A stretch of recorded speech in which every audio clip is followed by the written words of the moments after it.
अस्सलाम वालेकुम नाज़रीन, एक नए व्लॉग के साथ आपकी खिदमत में हाज़िर है। नाज़रीन, हम मौजूद हैं इस वक्त सुप्रीम कोर्ट ऑफ पाकिस्तान में, जहां पर आज काफ़ी हंगामा खेज़ दिन रहा है। Chief justice of Pakistan justice Qazi Faez Isa के सामने दो इंतहाई अहम केसेस आज ज़ेर समाअत आए हैं। एक मुकदमा था, आपको मालूम ही है, जबरी गुमशुदगियों का, और एक दरख्वास्त नहीं थी, कई ऐसी अहम दरख्वास्तें थी सुप्रीम कोर्ट ऑफ पाकिस्तान में जो एक तवील अरसा से पेंडिंग पड़ी हुई थी, मगर उनको टेकअप नहीं किया जा रहा था। आज finally chief justice Qazi Faez ईसा ने मौसम सरमा की तातीलात ख़त्म होने के फ़ौरन बाद उनको एक साथ समाअत के लिए मुकर्रर किया। उसमें आज इंतहाई अहम ऑब्जर्वेशंस आई हैं चीफ जस्टिस काजी फ़ाइज़ ईसा की जानिब से, और टू सम एक्सटेंट नज़र यही आ रहा है कि पटिशनर्स को एक अच्छा खासा रिलीफ भी इस केस में मिल सकता है। उसके ऊपर आपको तफसीलात से आगाह करेंगे। इसके अलावा एक और इंतहाई अहम मुकदमा ज़ेर समाअत आया है सुप्रीम कोर्ट ऑफ पाकिस्तान में। कुछ लोग उस मुकदमे को नवाज़ शरीफ साहब को क्लीन चिट देने से मंसूब करते हैं। ये मुकदमा है आइन के आर्टिकल 62(1)F के तहत नाअहली ताहयात होगी या 5 साल की होगी। एक तजाद आपको मालूम ही है पैदा हो चुका है सुप्रीम कोर्ट के एक 5 रुकनी लार्जर बेंच ने, जिसमें जो ऑथर जज थे justice Umar Ata Bandial, former chief justice of Pakistan, उन्होंने 2018 में समीउल्लाह बलोच नामी एक जजमेंट दी थी, और उस जजमेंट में उन्होंने आइन के आर्टिकल 62(1)F की तशरीह करते हुए जो नाअहली थी उसको ताहयात करार दे दिया था। और उसी के नतीजे में बाद अज़ां नवाज़ शरीफ, जहांगीर तरीन और कई लोग ताहयात नाअहल हो गए थे, और जो आप कह सकते हैं कि उनका एक हक़ है इन असम्बली में मुंतखब होकर आने का, वो उनसे छीन लिया गया था। उसके बाद अब हाल ही में PDM की हुकूमत जब इमरान खान साहब को वोट ऑफ नो कॉन्फिडेंस के नतीजे में बाहर निकाल करके हुकूमत में आई, उन्होंने एक सादा कानून साजी के ज़रिए इलेक्शन एक्ट 2017 के अंदर एक तरमीम की, और जो सेक्शन है 232 उसको शामिल किया। उस सेक्शन में अब ताहयात नाअहली को ख़त्म करके 5 साल नाअहली कर दी गई है। चीफ जस्टिस ऑफ पाकिस्तान ने इस तजाद को दूर करने के लिए एक 7 रुकनी लार्जर बेंच तश्कील दिया है। काफ़ी तवील समाअत हुई है और काफ़ी अहम इंटरेस्टिंग ऑब्जर्वेशंस आई हैं। ये वीडियो जो आज हम आपके सामने रिकॉर्ड कर रहे हैं, इसको हम 2 हिस्सों में करेंगे। पहले हिस्से में हम आएंगे एतजाज़ अहसन साहब की उस पिटीशन की जानिब जो उन्होंने जबरी गुमशुदगियों बिलखसूस पाकिस्तान तहरीक इंसाफ के साथ जो कुछ भी हो रहा है 9 मई के बाद से उसके ऊपर दायर की थी, और भी कई अहम दरख्वास्तें थीं। उस पर चीफ जस्टिस काजी फ़ाइज़ ईसा ने कुछ अहम ऑब्जर्वेशंस दी हैं। सबसे पहले उन्होंने जब एतजाज़ अहसन साहब की पिटीशन को टेकअप किया तो उन्होंने जो वकील थे वो आज लतीफ़ खोसा जो मेन इस केस के अंदर कौंसल थे एतजाज़ अहसन साहब की जाने से, वो भी कमरा अदालत में मौजूद नहीं थे, और एतजाज़ अहसन साहब भी नहीं थे। शोएब शाहीन साहब अदालत में आए, उन्होंने बताया कि मैंने अपना वकालतनामा पेश कर दिया है, मुझे ये तफवीज़ किया गया इख्तियार कि मैं उनको रिप्रेजेंट करूँ। और उन्होंने फिर साथ बताया कि हमारी जो दरख्वास्त थी इंतहाई अहम दरख्वास्त थी, और काफ़ी पब्लिक इंटरेस्ट के मामलात इसमें उठाए गए थे। बावजूद इसके रजिस्ट्रार ऑफिस ने हमारी दरख्वास्त पर एतराज़ात लगा दिए। चीफ जस्टिस ऑफ पाकिस्तान ने कहा कि हमने देखा है आपकी दरख्वास्त को, और ये दरख्वास्त जो है पब्लिक इंटरेस्ट का मैटर है, मफाद आमा का ये मामला है। हमने वो आप यही समझ लें कि वो जो एतराज़ात थे रजिस्ट्रार ऑफिस के उनको मुस्तरद कर दिया है, उनको खारिज कर दिया, और अब हम आपकी जो मेन दरख्वास्त है वो आपको सुन रहे हैं। फिर उन्होंने मुस्कुरा कर कहा कि अगर आपको इस पर कोई एतराज़ नहीं है तो हम आपकी मेन दरख्वास्त सुन लेते हैं। तो शोएब शाहीन ने उनका शुक्रिया अदा किया। उसके बाद चीफ जस्टिस ने शोएब शाहीन से ये इस्तफसार किया कि अब आप हमें ये बताएं कि आप हमसे चाहते क्या हैं, what do you want from us. और फिर शोएब शाहीन ने कहा कि तकरीबन जो ज़िम्मेदारी थी वो अदा नहीं की जा रही उस कमीशन की जानिब से जो लापता अफराद के लिए कायम किया गया, और आज भी वो ये बता रहे हैं कि 2200 लोग जो हैं वो लापता हैं। और यहाँ पर वो उस लापता अफराद कमीशन की बात कर रहे हैं जो माजी में बनाया गया था एक जज पर मुश्तमिल, और उस कमीशन ने कई रिपोर्ट्स भी दी, और उन्होंने हाल ही में एक रिपोर्ट 2023 के अंदर दी। उस रिपोर्ट का यहाँ पर उन्होंने हवाला दिया। चीफ जस्टिस ऑफ पाकिस्तान ने फिर थोड़ा सा आगे बढ़कर उनकी पिटीशन को पढ़ा जो एतजाज़ अहसन साहब ने लिखी। उस पिटीशन में कुछ सियासतदानों के नाम थे, कुछ ब्यूरोक्रेट्स के नाम थे, और कुछ सहाफ़ियों के नाम थे। सहाफ़ी खैर एक ही था जिसका नाम था। चीफ जस्टिस ऑफ पाकिस्तान ने कहा कि ये शेख रशीद साहब का आपने नाम लिखा है, क्या शेख रशीद साहब कोई अंडर प्रिविलेज शख्स हैं? क्या ये वज़ीर नहीं रह चुके? कितनी दफ़ा ये वज़ीर रह चुके हैं? तो उन्हें बताया गया कि वो तकरीबन 6 से 7 दफ़ा वज़ीर रह चुके हैं। तो चीफ जस्टिस ने पूछा कि क्या वो ख़ुद अदालत में नहीं आ सकते, या फिर शेख रशीद साहब की मीडिया तक रसाई नहीं है? उन्होंने कहा कि वो अंडर प्रिविलेज नहीं है, ये चीफ जस्टिस कह रहे हैं। वो ये कह रहे हैं कि वो अगर जो उन्होंने लफ्ज़ यहाँ पर इस्तेमाल किया मासूम लोग का, वो ये कहते हैं कि क्या आप शेख रशीद को भी मासूम लोगों में कैटेगराइज़ करेंगे? मेरे ख्याल से चीफ़ जस्टिस से जो अल्फाज का चुनाव है वो मुनासिब नहीं हो सका। उनकी इंटेंशन बेसिकली ये थी कि क्या एक आम सादा शहरी जिसके पास कोई प्रिविलेजेस नहीं है या जिसके पास रसाई नहीं है, क्या जस्टिस जो शेख रशीद हैं वो उस कैटेगरी में आते हैं? मेरे ख्याल से तो ऐसी बात नहीं है। और फिर उन्होंने कहा कि शेख रशीद साहब अगर ख़ुद कोर्ट में नहीं आना चाहते तो आप क्यों उनका नाम इस्तेमाल कर रहे हैं। उसके बाद उन्होंने पूछा कि ये आपने फ़ारूक हबीब का नाम लिखा है, तो ये कौन है? जो शोएब शाहीन साहब हैं उन्होंने ये नहीं बताया कि वो फार्मर मिनिस्टर रहे हैं पाकिस्तान पीटीआई के दौर में, पीटीआई पाकिस्तान तहरीक इंसाफ के दौर में, मगर उन्होंने पाकिस्तान तहरीक इंसाफ का एक एक्टिविस्ट करार दिया और कहा चीफ़ जस्टिस ने कि एक एक्टिविस्ट हैं तो उनके पास तो इतनी रसाई है कि वो ख़ुद आकर हमें बता दें उनके साथ क्या मसला है, मगर ये लोग ख़ुद नहीं आ रहे, आप इनका नाम लिख रहे हैं। फिर आपने यहाँ पर सदाकत अली अब्बासी का नाम लिखा, वो भी एक एक्टिविस्ट ही हैं अगर, तो वो ख़ुद क्यों कर सुप्रीम कोर्ट में नहीं आ रहे? इनमें से कोई भी सुप्रीम कोर्ट नहीं आया, ये कहना था जस्टिस मोहम्मद अली मज़हर का। उन्होंने कहा कि ये लोग जिनके नाम आप बार बार लिख रहे हैं वो लोग ख़ुद सुप्रीम कोर्ट में आ नहीं रहे, आप उनका नाम लिख रहे हैं और आप कह रहे हैं कि उनको रिलीफ़ दिया जाए, ये आप अजीब बात कर रहे हैं। और फिर चीफ़ जस्टिस ऑफ पाकिस्तान ने मुस्कुराते हुए कहा कि क्या आपकी ये रंजिश है, क्योंकि शोएब शाहीन ने एक मौके पर कहा कि ये वो लोग हैं जिनको पहले गायब किया गया, लापता किया गया, अगवा किया गया, उसके बाद ये लोग मंजर आम पर लाए गए, इन्होंने प्रेस कॉन्फ्रेंसेस की और इन्होंने पाकिस्तान तहरीक इंसाफ को छोड़ा और उसके बाद फिर इनकी जान बख्शी हुई। तो चीफ़ जस्टिस ने कहा कि आपकी असल रंजिश ये है कि इन्होंने आपकी पार्टी को छोड़ दिया है, तो क्या आप ये चाहते हैं कि ये आपकी पार्टी में वापस शामिल हो जाएँ? और उसके बाद आज़म खान साहब का नाम लिया गया। चीफ़ जस्टिस ने कहा कि ये कौन है? उन्होंने बताया कि ये principal secretary to prime minister रहे हैं। तो उन्होंने चीफ़ जस्टिस ने पूछा कि ये किस ग्रेड के थे? तो शोएब शाहीन ने बताया कि ये ग्रेड 22 के अफसर थे। उन्होंने कहा ग्रेड 22 से भी ऊपर का कोई अफसर होता है पाकिस्तान में? तो शोएब शाहीन ने कहा कि ऐसा तो नहीं होता। फिर चीफ़ जस्टिस ने कहा कि अगर ग्रेड 22 का अफसर भी इतना अंडर प्रिविलेज्ड है कि वो हमें आकर नहीं बता सकता, हमारे सामने दरख्वास्त दायर नहीं कर सकता, तो फिर इस मुल्क का अल्लाह ही हाफिज़ है। अगर वो शख्स जो प्रिंसिपल सेक्रेटरी रह चुका है पाकिस्तान में, वो शख्स भी यहाँ पर आ नहीं रहा, वो ख़ुद नहीं आ रहा, ना खुद बता रहा है, ना कोई बयान दे रहा है कि मुझे अगवा किया गया है, मुझे कहाँ पे रखा गया है और अदालत से इंसाफ नहीं मांग रहा, आप क्यों कर उन लोगों का नाम लिख रहे हैं? फिर मोहम्मद ख़ान भट्टी का नाम आप लिख रहे हैं यहाँ पर, ये कौन है? तो बताया गया कि ये पंजाब से हैं और ये ब्यूरोक्रेट हैं। और चीफ़ जस्टिस ऑफ पाकिस्तान ने कहा कि आप कल को ये लोग कहें, शेख रशीद कल को आकर मीडिया पर ये बात कह दें या हमारे सामने आकर ये बात कह दें कि ये लोग क्यों आए हैं, किस मुंह से ये आपके सामने आकर दलाइल दे रहे हैं या हमारा नाम ले रहे हैं, हमने तो इनको इजाज़त नहीं दी, ये हमारा नाम आपके सामने क्यों इस्तेमाल कर रहे हैं? तो कल को आप क्या कहेंगे जब वो लोग आपको कन्फ्रंट करने लग जाएं? फिर चीफ़ जस्टिस ने कहा कि ये काफ़ी असर व रसूख वाले लोग हैं और अगर इनके कोई हकूक़ पामाल हुए हैं तो ये ख़ुद अदालतों से रुजू कर सकते हैं, आप अपनी बात करें, आपका केस क्या है? और फिर यहाँ पर एक और बड़ी अहम बात हुई। चीफ़ जस्टिस ऑफ पाकिस्तान ने कहा कि मैं नोट कर रहा हूँ कि सिर्फ़ एक सियासी जमात से वाबस्ता लोगों के नाम ले रहे हैं। और दूसरी बात जो इंतहाई अहम है, उन्होंने कहा कि आप उन लोगों की बात कर रहे हैं जिन्होंने कोई बयान भी नहीं दिया कि जिस बयान में ये कहा गया हो कि उन्हें लापता किया गया, उन्हें अगवा किया गया या किसने उन्हें अगवा किया गया। आप जब एक मखसूस सियासी जमात का यहाँ पर ज़िक्र करेंगे तो फिर सवालात तो उठेंगे। और फिर यहाँ पर उन्होंने कहा कि हमें तो ये लग रहा है कि यहाँ पर पॉलिटिकल जो पॉइंट स्कोरिंग है वो करने की कोशिश की जा रही है। और एक मौके के ऊपर उन्होंने एक बड़ी अहम बात की। इस बात से पहले मैं आपको बता दूं कि ज़िक्र हुआ है इमरान रियाज़ ख़ान साहब का। इमरान रियाज़ ख़ान साहब जो एक नामी ग्रामी सहाफ़ी हैं, जर्नलिस्ट हैं, और उन्हें एक तवील अरसा तक गायब किए रखा और बहुत से लोग जो हमारे सिक्योरिटी इदारे हैं उनका नाम लेते हैं, उन्होंने उनको उठा के गायब रखा और तवील अरसा के बाद वो मंजर आम पर आए। और जब वो मंजर आम पर आए, शोएब शाहीन ने बताया कि वो बात भी नहीं कर सकते थे, उनको काफ़ी ज़्यादा दुश्वारी थी बात करने में भी, उनकी ज़बान उनका साथ नहीं दे रही थी।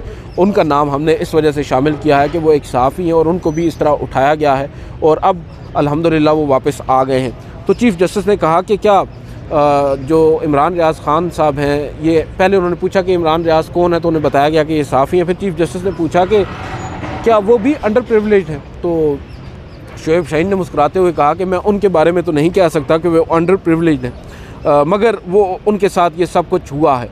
तो चीफ़ जस्टिस ने कहा कि आप उनकी गवाही यहाँ पर क्यों दे रहे हैं।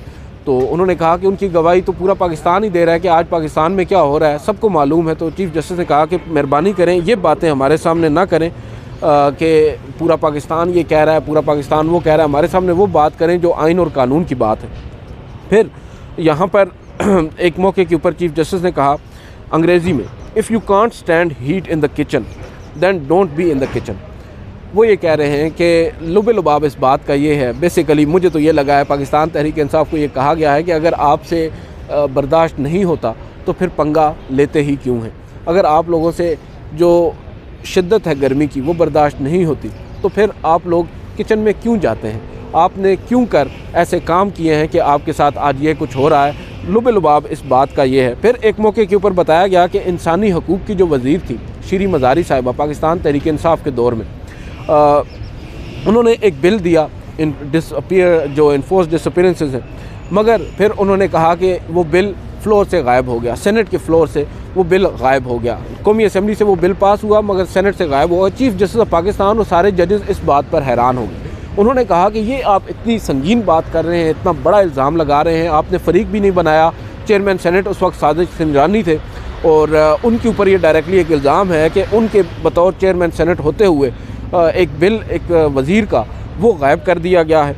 और उसके बाद फिर उन्होंने चीफ़ जस्टिस ऑफ पाकिस्तान ने बज़ाहिर नज़र यही आ रहा था, उनको मालूम तो है तमाम तर फैक्ट्स का, मगर वो ऑन रिकॉर्ड लाना चाह रहे हैं। और कुछ लोग कह रहे थे कमरा अदालत में बैठ कर कि शायद चीफ़ जस्टिस ऑफ पाकिस्तान भी इंजॉय कर रहे हैं इस तमाम तर सिचुएशन को। वो कहते हैं PTI के जो वकील थे एतजाज़ हसन साहब के शोएब शाहीन साहब उनको कि ये चेयरमैन सेनेट जो हैं ये किस पार्टी से हैं। उन्होंने बताया कि चेयरमैन सेनेट बाप पार्टी से। तो चीफ़ जस्टिस ने पूछा कि इनको इलेक्ट किसने किया था। तो उन्होंने बताया शोएब शाहीन साहब ने कि मुख्तलिफ़ सियासी जमातों ने उनको वोट किया था, PTI ने भी वोट किया था। चीफ़ जस्टिस ने कहा कि मुझे समझ में नहीं आ रहा कि शीरी मज़ारी साहिबा वज़ीर थी पाकिस्तान तहरीक इंसाफ की और पाकिस्तान तहरीक इंसाफ के वोटों से मुंतखब होकर आने वाला इलेक्ट होने वाला चेयरमैन सेनेट जो है वो उन्हीं के जो बिल हैं उनको गायब कर रहा है। तो ये बात हमारी समझ से बालातर है। तो क्यों कर आप लोगों ने अपने ही उस चेयरमैन सेनेट को जो आपके ख़िलाफ़ काम कर रहा है उसको हटाने की कोशिश की, उसको आपने हटाया भी नहीं और इतना बड़ा आपने इल्ज़ाम लगा दिया है। ये इंतहाई संजीदा इल्ज़ाम है। और आपने फिर जो सवाल वही कि did you seek his removal, अगर ऐसी बात है तो बहुत बड़ी साजिश हुई है, ये चीफ़ जस्टिस ऑफ पाकिस्तान ने कहा है। फिर चीफ़ जस्टिस ऑफ पाकिस्तान ने कहा जो शोएब शाहीन साहब से मुखातिब होकर कि एक बात मैं आपको बता दूं कि आपसे अगर कोई गलती हुई है तो उस गलती का एतराफ़ कर लेने से आप छोटे नहीं हो जाएंगे। आपको चाहिए कि अपनी गलती का एतराफ़ करें। हमसे भी बतौर सुप्रीम कोर्ट अगर कोई गलती होती है तो अब हमने एक रिवायत बरकरार रखी है यहाँ पर कि हम अपनी उस गलती का एतराफ़ करते हैं। और ये कई दफ़ा हो चुका है कि माजी में हमसे जो सुप्रीम कोर्ट में जो गलतियाँ हुई हैं मैं अब उसके बारे में ख़ुद एतराफ़ करता हूँ कमरा अदालत के अंदर बैठ कर। फिर चीफ़ जस्टिस ने मुस्कुराते हुए कहा कि अब ये मुकदमा जो है मिसिंग पर्सन से हट कर मिसिंग बिल का बन चुका है। और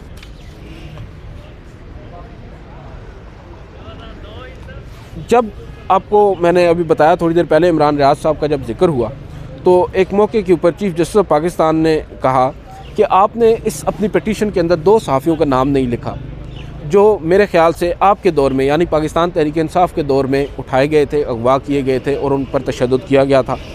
एक उनमें से इस वक्त भी कमरा अदालत में मौजूद है, उनका नाम है मतीउल्लाह जान, उनको भी अगवा किया गया था। और दूसरे असद तूर वो इस वक्त कमरा अदालत में मौजूद नज़र नहीं आ रहे मुझे, मगर उन पर भी तशद्दुद किया गया था। और मैं ये समझता हूँ कि ये दोनों ही इंडिपेंडेंट जर्नलिस्ट हैं। मुझे जहाँ तक लगता ये है कि इनका किसी सियासी जमात से कोई ताल्लुक़ नहीं है। हो सकता है इनका किसी सियासी जमात से ताल्लुक़ हो भी, मगर मुझे ऐसा लगता नहीं है। तो उन्होंने कहा कि आपने मतीउल्लाह जान और असद अली तूर का जिक्र क्यों नहीं किया, क्या आपने इन दोनों से बात की थी जब आप ये पिटीशन फ़ाइल कर रहे थे?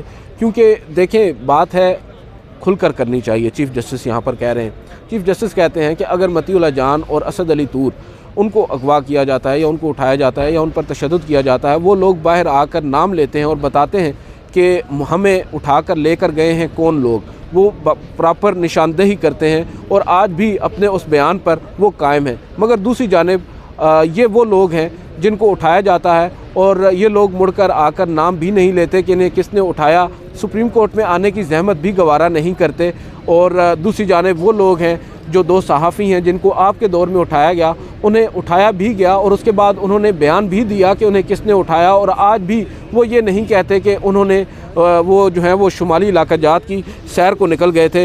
ये चीफ़ जस्टिस ऑफ पाकिस्तान ने मुस्कुराते हुए एक तंज़ी अंदाज में बात की।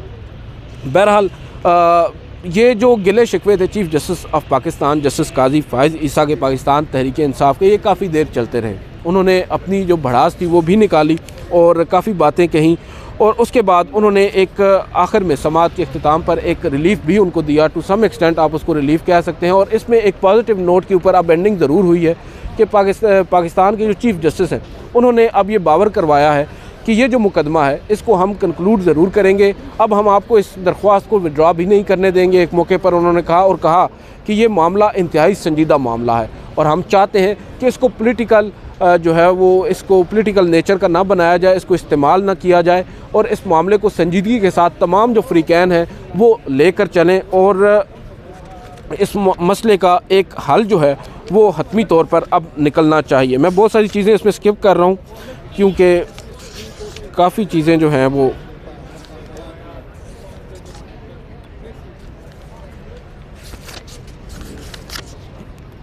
अब आखिर में आकर चीफ़ जस्टिस ऑफ पाकिस्तान ने वो जो संजीदा वाला मामला, उन्होंने कहा कि ये एक संजीदा मामला है और हमसे बतौर सुप्रीम कोर्ट ऑफ पाकिस्तान जो भी बन पड़ा हम वो इस केस में करेंगे, और ये मसला हल होगा जब हम सब मिलकर साथ चलेंगे। और फिर उन्होंने शोएब शाहीन साहब को मुखातिब करते हुए कहा कि मेरी आपसे भी गुजारिश है कि खुदारा इस मुकदमे को सियासी मुकदमा ना बनाएं।